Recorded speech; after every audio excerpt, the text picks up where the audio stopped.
নতুন মন্ত্রীদের বরণে সচিবালয়ের জুড়ে সাজ সরব চলছে ধোয়া মোছা পুরনো আসবাবপত্র ও লাইট এসি পরিবর্তনের কাজ। দর্শক, এ নিয়ে জানাতে সচিবালয় থেকে সরাসরি যোগ দিচ্ছেন সহকর্মী ঝর্ণা রায়। চলে যাচ্ছে ঝর্ণার কাছে।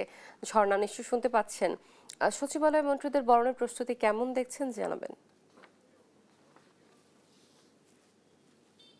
অথচ আপনি জানেন যে এই যে শপথ অনুষ্ঠান, এই পুরো প্রক্রিয়াটাই মন্ত্রিপরিষদ বিভাগ আয়োজন করে থাকে। এরই মধ্যে আয়োজন শেষ হয়েছে এবং সচিবালয়ের নতুন যে মন্ত্রীরা আসবেন তাদের বরণের জন্য একটা উৎসব পরিবেশ এরই মধ্যে আমরা দেখতে পাচ্ছি। নতুন মন্ত্রীদের জন্য গাড়ি প্রস্তুত করা হয়েছে 50টি এবং 40টি আবাসন, মানে ওনারা যে বাড়িতে থাকবেন সেই বাড়ি প্রস্তুত করা হয়েছে এবং সংশ্লিষ্ট বিভাগগুলো যেমন বাসভবন প্রস্তুত করার দায়িত্ব কিন্তু গণপূর্ত মন্ত্রণালয়ের। এখন বর্তমানে যে উপদেষ্টারা আছেন সেই বাড়িগুলোই মূলত প্রস্তুত করা হয়েছে। যে বাড়িগুলো তারা ছেড়ে দিয়েছেন সেই বাড়িগুলো সংস্কার করে নতুন মন্ত্রীদের জন্য, প্রতিমন্ত্রীদের জন্য প্রস্তুত করা হয়েছে।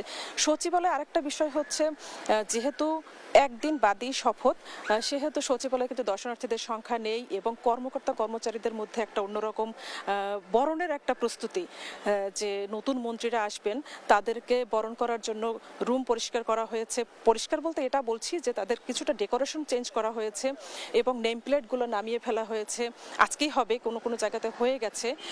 এবং এখানে দেখতে পাচ্ছেন যে আমি সচিবালয়ের ভিতরেই আছি। আমার সামনে 6 নম্বর ভবন, এরপর 3 নম্বর ভবন আছে এবং প্রতিটি ভবনের যে অনেকগুলো ব্যানার ছিল সেই ব্যানারগুলো কিন্তু পরিষ্কার করা হয়েছে। এখানে গণভোটের ব্যানার ছিল, অন্যান্য অনেক প্রচারণা, সরকারি যে প্রচারণাগুলো থাকে সেই প্রচারণার ব্যানার ছিল, সেই প্রচারণার ব্যানারগুলো পরিষ্কার করা হয়েছে। এবং মন্ত্রিপরিষদ বিভাগে আমরা একটু পরে মন্ত্রিপরিষদ বিভাগে আমরা যাব। মন্ত্রিপরিষদ সচিব উনি আসবেন এবং আমরা ওনার কাছ থেকে শোনার চেষ্টা করব আসলে শপথের প্রস্তুতি কতটুকু নিয়েছেন।